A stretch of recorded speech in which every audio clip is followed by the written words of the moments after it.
Assalamualaikum warahmatullahi wabarakatuh. Perkenalkan, nama saya Indra Maulana dari kelas PJKRD dengan NIM 2003001501088.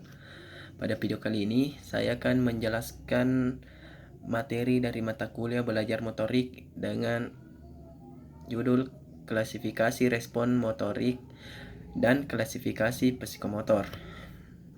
Psikomotorik ditunjukkan oleh gerakan yang kaku sampai kepada gerakan yang lancar dan luas.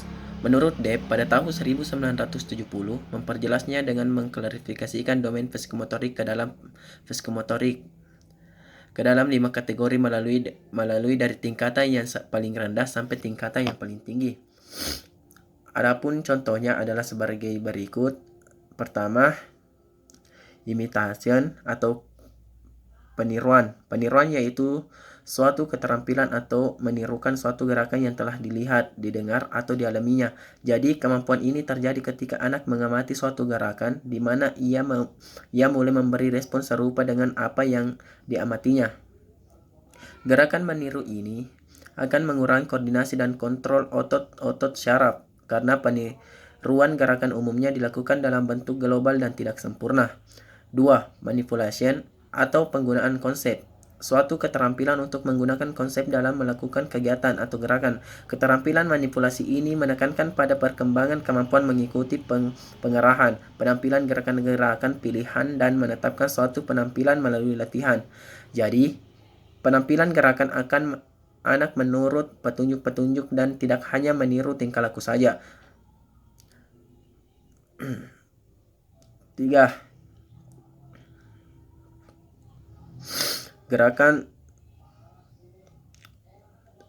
Articulation atau perangkaian. Suatu keterampilan untuk merangkaikan bermacam-macam gerakan secara berkesinambungan.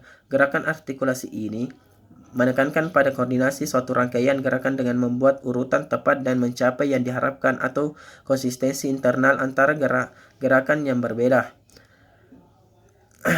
Berbeda dengan apa yang dikemukakan oleh Depp, Anita Harrow membagi tingkatan keterampilan motorik dengan 5 jenis gerakan, yaitu pertama, gerakan refleks, yaitu tindakan yang ditujukan tanpa belajar dalam menanggapi stimulus. 2. Gerakan tanggap respitual merupakan penafsiran terhadap segala rasa yang membuat seseorang mampu menyesuaikan diri terhadap lingkungan. Kegiatan fisik, yaitu kegiatan yang memerlukan kekuatan mental. 5. Komunikasi tidak berwacana merupakan komunikasi melalui gerakan tubuh. Gerak pada umumnya terjadi dalam dunia olahraga seperti dalam gerakan senam, di mana objek yang dinilai adalah gerakan itu sendiri, baik kehidupan maupun kualitas gerak itu sendiri. Secara sederhana, gerak sebagai tujuan apabila gerakan yang dilaksanakan merupakan objek yang ingin dicapai atau dinilai. Manusia selain makhluk hidup biologis atau yang memiliki sistem biologis, manusia yang merupakan makhluk yang memiliki sistem fisiologis, yaitu sistem yang memberikan kemampuan bagi manusia untuk berpikir, menganalisis, dan berbagai aspek psikologis lainnya. Gerak dibutuhkan manusia untuk bekerja dan mempertahankan hidupnya dari ancaman yang datang dari lingkungannya. Tanpa kemampuan gerak, manusia sulit untuk mendapatkan kelangsungan hidup. Gerak dikatakan mempunyai nilai yang sangat strategis bagi manusia karena gerak dapat berfungsi sebagai alat komunikasi yang handal. Untuk jelasnya, berikut diuraikan fungsi-fungsi gerak. Fungsi produktif. Manusia dalam makhluk yang aktif melakukan konfrontasi dengan lingkungannya, baik dalam upaya mempertahankan eksistensi hidupnya maupun dalam rangka memecahkan persoalan yang dihadapinya.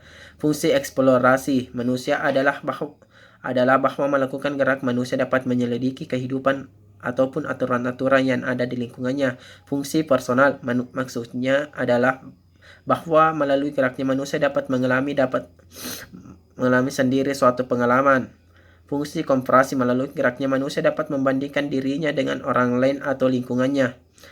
Dan adapun rangkuman pada materi ini, manusia adalah organisme yang dasarnya dibangun oleh 4 komponen dasar. 3 komponen dasar yaitu kognitif, afektif, dan emosi. 2. Dalam pelaksanaan gerak, keempat komponen dimaksud akan saling berinteraksi, maka pada hakikatnya gerak merupakan hasil interaksi dari komponen-komponen tersebut. C. Dalam belajar gerak, keempat komponen tersebut perlu menjadi perhatian atau perlu mendapat layanan. D. Menurut teori kibernetik, manusia adalah makhluk yang aktif dalam berpikir dan mengendalikan geraknya. Baik, hanya itulah yang saya sampaikan. Wabillahi taufik wal hidayah. Wassalamualaikum warahmatullahi wabarakatuh.